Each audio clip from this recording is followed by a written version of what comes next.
آپ کو تہلکہ انگیز کچھ بڑی خبریں دوں گا، اور بڑی خبروں میں یہ ہے کہ الطاف حسین صاحب نے کہہ دیا قبول ہے قبول ہے قبول ہے، اور اس کے بعد عمران خان نے بھی کہا قبول ہے قبول ہے قبول ہے۔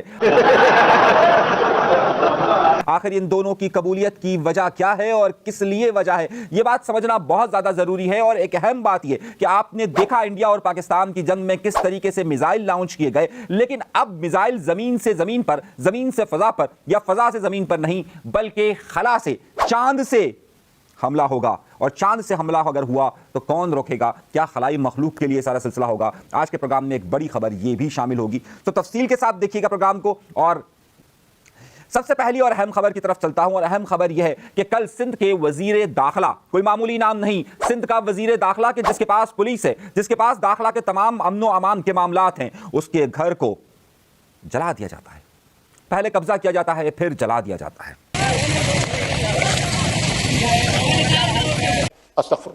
کیا معاملہ رک گیا؟ کیا ان سب کو گرفتار کر دیا گیا؟ آج شرجیل انعام میمن صاحب نے کہا کہ جناب سندھ حکومت اس پر پورا عمل درآمد کرے گی، لیکن میں آپ کو تاریخی واقعہ بتاتا ہوں۔ یہ واقعہ ہونے کے بعد کوئی آپریشن لانچ نہیں ہوا، بلکہ جو اس وقت پولیس مقابلے میں جو لوگ وہاں پر قتل ہوئے ان کے لیے وہاں پر دھرنا جاری ہے، اور تاحال ابھی تک مورو کی سڑک کو نہیں کھلوایا سکا۔ آخر معاملہ کیا ہے اور کیوں ہو رہا ہے اتنا شدت اور اتنا تشدد کیوں آتا جا رہا ہے، اور تمام کا تمام میڈیا اس سارے معاملے میں خاموشی کیوں برت رہا ہے؟ یہ بہت اہم نقطہ آپ کو سمجھنے کی ضرورت ہے۔ آئیے ذرا سا میں آپ کو کل کی تفصیلات بتا دوں۔ ایک ایسی کل عدم قوم پرست جماعت، میں کل عدم کا لفظ اس لیے استعمال کر رہا ہوں کیونکہ یہ بات ظاہر ہے ہماری نیشنل میڈیا بھی میں پروگرام کر رہا ہوتا ہوں تو وہاں پر بھی جاتی ہے، اس لیے میں نام نہیں لے سکتا، ظاہر پیمرا کا پابندی ہے۔ ایک جماعت کے جس کو کل عدم قرار دیا گیا، قوم پرست جماعت سندھ کے حوالے سے بہت سارے جو ابھی کینال کا ایشو ہوا تھا وہ بہت زیادہ سرگرم نظر آئے تھے، لیکن جب کینال کا معاملہ ختم ہوا تو ان کے کچھ رہنماؤں کے گھروں پر چھاپے پڑے تھے، اور ان چھاپوں کے خلاف مورو پر یعنی نوشیرو میں مورو کے مقام پر انہوں نے کل دھرنے کا اعلان کیا تھا، احتجاج کا اعلان کیا تھا۔ پولیس کے ساتھ ان کا وہاں پر تصادم ہوا، پھر پولیس کی ایسی ویڈیوز آئی کہ پولیس نے ان پر تشدد کیا، پولیس پر جو ہے وہ انہوں نے تشدد کیا، اور یہ معاملہ سنگین ہوتا گیا۔ اور وہیں پر سڑک پر کچھ فاصلے پر ضیاء الانجار کا گھر تھا جس میں یہ مظاہرین پہنچتے ہیں، وہاں پر قبضہ کرتے ہیں، اور قبضہ کرنے کے بعد آگ لگا دیتے ہیں، جس کے بعد ان کے گارڈ آتے ہیں ضیاء الانجار کے، فائرنگ کا تبادلہ ہوتا ہے، اور اس کے بعد پولیس آتی ہے، اور وہاں پر یہ اطلاع آتی ہے کہ 2 افراد اس پورے واقعے میں قتل ہوئے، اور اس کے بعد 2 افراد جو قتل ہوئے اس کی لاشوں کو لے کر قوم پرست جماعت کا دھرنا ابھی بھی جاری ہے۔ اس وقت وزیر داخلہ یہ کہہ رہے ہیں کہ امن و امان کو ہاتھ میں لینے والوں کو نہیں چھوڑا جائے گا، اور جب یہ کینال کا ایشو تھا ہم اس وقت بار بار کہہ رہے تھے کہ ذرا غور کیجیے،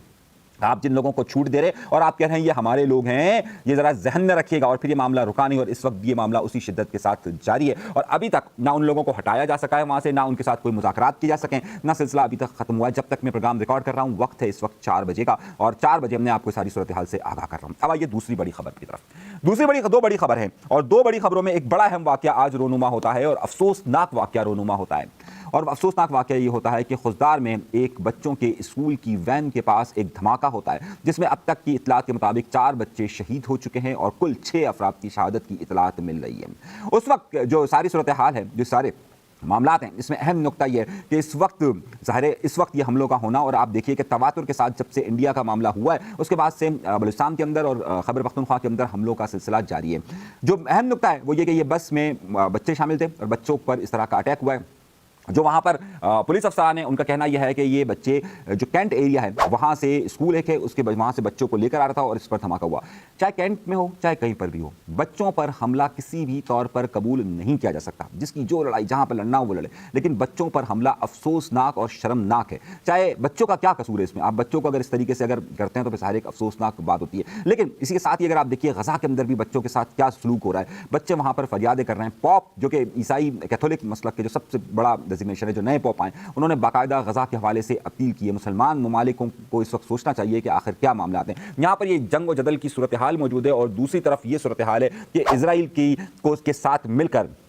$175 ارب کا امریکہ ایک منصوبہ بنا رہا ہے کہ جس کے تحت یہ معاملات ہوں گے کہ اب کوئی حملہ اگر ہو تو اس کو کس طریقے سے روکا جائے۔ اس کی تفصیلات آگے چل کر میں بھی دیتا ہوں ذرا سی آپ کو، لیکن افسوسناک بات ہے جو خضدار میں ہوا۔ اب ہوا یہ کہ آج اس حوالے سے ایک بڑی اہم تقریب ہونی تھی۔ پاکستان کے جو اس وقت چیف آف آرمی اسٹاف تھے انہیں ایک بہت بڑا ڈیزگنیشن یعنی فیلڈ مارشل کا عہدہ دیا گیا ہے۔ اس پر ہم تفصیل سے کل بات کر چکے ہیں، تو میں صرف یہ بتانا چاہتا ہوں کہ فیلڈ مارشل کا عہدہ دیا ہے۔ اس حوالے سے صدر مملکت نے ایک تقریب کا انعقاد کیا تھا، اور اب اس تقریب کو ملتوی کر دیا گیا ہے۔ اس کی سب سے بڑی وجہ یہ ہے کیونکہ یہ جو خضدار میں واقعہ ہوا اس کے بعد یہ کہا جا رہا ہے کہ پاکستان کے چیف آف آرمی اسٹاف نے خود نے درخواست کی کہ جناب یہ اس تقریب کو فی الحال ابھی ملتوی کیا جائے، کیونکہ جو خضدار میں واقعہ ہوا یہ افسوسناک واقعہ ہے، جس کے بعد وہ تقریب ملتوی کر دی گئی ہے۔ اب میں لنک سے لنک ہے سٹوریز کا، میں نے آپ کو جس طرح خضدار کا واقعہ بتایا،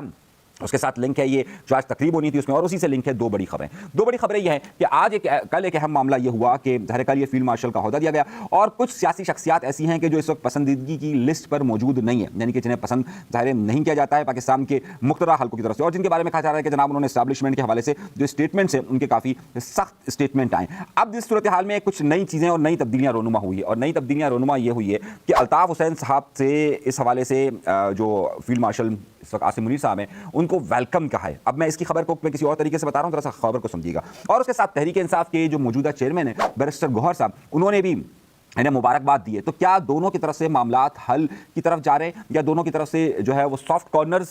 کریٹ ہوئے، کیا واقعات اور حالات بدل رہے ہیں؟ میں آج کے پروگرام میں خاص طور پر اس بات پر فوکس کروں گا۔ سب سے پہلے میں آپ کو دونوں کے ہونے والے ٹویٹس بتاتا ہوں اور دونوں کے ہونے والے بیانات بتاتا ہوں، اور اس کے بعد میں آپ کو گفتگو آگے لے کے چلتا ہوں۔ الطاف حسین صاحب نے کل رات گئے ایک ٹویٹ کیا، اور انہوں نے کہا کہ مجھ سے ایک صحافی نے پوچھا کہ عاصم منیر صاحب کے آپ فیلڈ مارشل بننے پر کیا رائے دیتے ہیں، تو انہوں نے الطاف حسین صاحب نے کہا کہ میرا جواب یہ ہے کہ ملک بھی میرا ہے، پاکستان کی فوج بھی میری ہے، اور chief of army staff general Asim Munir صاحب بھی میرے تھے، اور اب ماشاءاللہ سے فیلڈ مارشل بنا دیے گئے ہیں۔ میں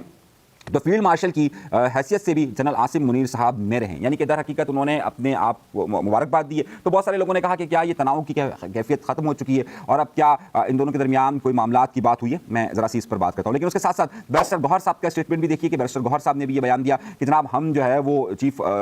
جو فیلڈ مارشل صاحب ہیں عاصم منیر صاحب، ان کو مبارکباد پیش کرتے ہیں، لیکن جو ان کے دوسرے ٹویٹ اکاؤنٹس ہیں اور جو دوسرے ان کے ویلاگرز ہیں، جس میں چاہے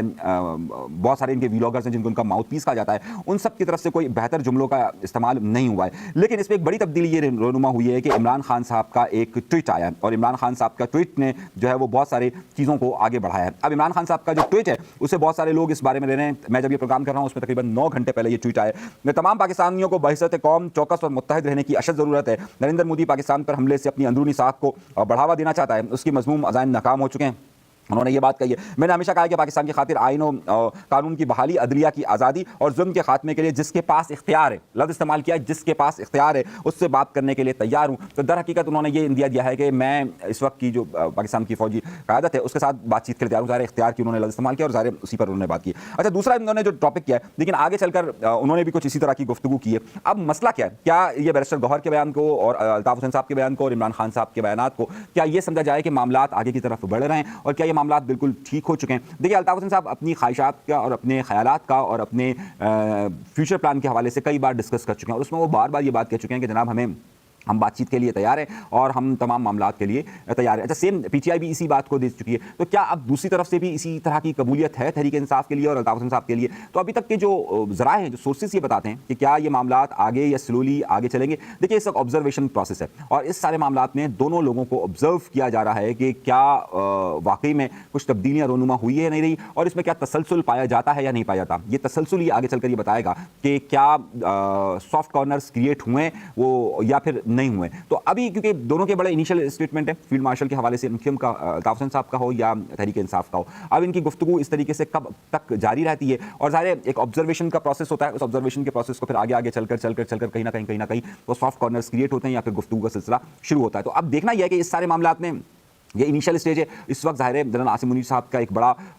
خاص طور پہ انڈیا کی شکست کے بعد ایک بہت ہی زیادہ ان کا، اگر آپ یہ دیکھیے کہ ان کی جو لائکنگ ہے اس میں بہت زیادہ اضافہ ہوا ہے۔ تو اب اس سارے معاملات کو آگے چل کر دیکھنا یہ ہے کہ اس وقت کی آبزرویشن پروسیس آگے کتنے عرصے تک رہتا ہے، اور پھر کیا واقعی میں مذاکرات کے لیے کوئی معاملات چلتے ہیں یا نہیں چلتے ہیں۔ ان دونوں کے حوالے سے میں یہ سمجھتا ہوں کہ شاید بہت حد تک سملر فارمولہ ہی امپلیمنٹ ہوگا، لیکن ظاہر سی بات ہے ایک ہی سیاست سندھ میں ہے، ایک ہی پورے ملک کے حوالے سے سیاست ہے، تو یہ سارے صورتحال آگے چل کر کلیئر ہوگی۔ ہاں، یہ سافٹ کارنرز بیانات آگے چل کر مزید کوئی ایسے قدم کی طرف نہ بڑھے کہ جس کے ذریعے کوئی تناؤ کی کیفیت پیدا ہو، تو اس کے بعد ہی آ سکتا ہے۔ یہ بہت انیشل اسٹیج ہے، اس انیشل اسٹیج پر کوئی بھی تبصرہ کرنا میرے خیال سے مناسب نہیں ہوگا۔ جہاں تک یہ بات ہے کہ کیا تحریک انصاف سے کوئی مذاکرات ہوئے ہیں اب تک، یا کوئی ڈیل یا کوئی بات چیت کا سلسلہ ہوا ہے، میرا خیال ہے نہیں ہوا ہے۔ اگر آپ یہ مجھ سے پوچھنا چاہتے ہیں کہ الطاف حسین صاحب اور پاکستان کے مقتدرہ حلقوں کے درمیان کوئی گفتگو ہوئی ہے، تو میرا خیال ہے کہ ابھی ایسا نہیں ہوا ہے۔ تو دونوں طرف سے میرا جواب یہی ہے، لیکن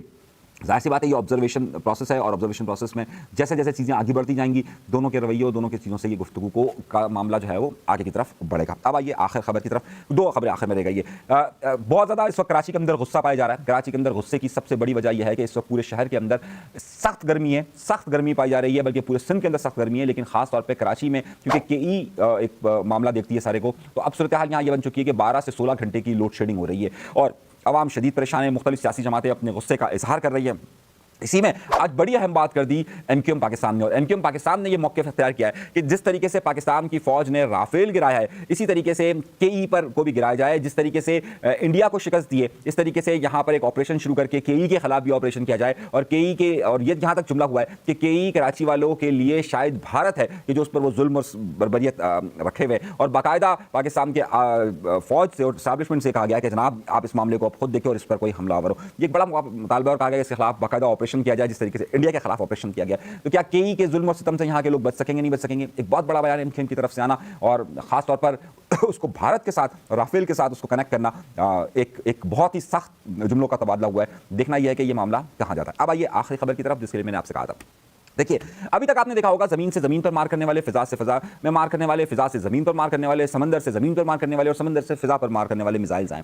ہم نے ایک پورا پروگرام کیا تھا کہ کس طریقے سے یہ انٹرسیپشن ہوتا ہے، کہ اگر کوئی میزائل آتا ہے تو اس کو فوری طور پر کیسے نوٹ کیا جاتا ہے، اور اس کے بعد کمانڈ اینڈ کنٹرول کے ذریعے ایک اور میزائل جاتا ہے اور اس میزائل کو انٹرسیپٹ کرتا ہے۔ انٹرسیپٹ کرنے کا مطلب ہے اسے روکتا ہے اپنے ہدف پر جانے سے، اور اسے وہیں پر فضا میں ہی تباہ کر دیتا ہے۔ اسے کہتے ہیں انٹرسیپشن۔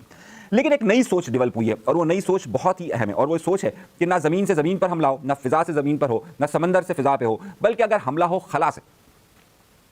خلا کا مطلب سمجھ رہے ہیں آپ؟ مثال کے طور پر آپ خلا میں ہو، چاند کے پاس سے کوئی اٹیک آئے، تو اب آپ کیسے کہیں گے یار یہ اٹیک چاند سے ڈائریکٹ زمین کی طرف آ رہا ہے؟ ایک مثال دے رہا ہوں، خلا کا لفظ میں نے ویسے ہی استعمال کیا۔ اب دنیا اس طرف جا رہی ہے اور جنگی ہتھیار اس طرح سے بن رہے ہیں کہ اگر فضا میں، اگر خلا میں ہمارے پاس کوئی میزائل پڑا ہوا ہو اور ظاہر وہاں سے میزائل اٹیک کیا جائے، اب اس کے لیے امریکہ آگے کی بات سوچ رہا ہے، اور امریکہ نے اس حوالے سے جس طریقے سے اسرائیل کا میزائل پروگرام ہے، آئرن ڈوم ان کا جو پروجیکٹ ہے، اس کے مقابلے کے لیے اسی طریقے کا جو اسرائیل کے ساتھ مل کر امریکہ یہ منصوبہ بنا رہا ہے کہ خلا سے اگر امریکہ پر حملہ ہو سکتا ہے، اس صورتحال میں ایک نظام کو بنایا جائے جس نظام کے لیے وہ آگے بڑھے، اور اس نظام کو وہ کہہ رہے ہیں گولڈن ڈوم۔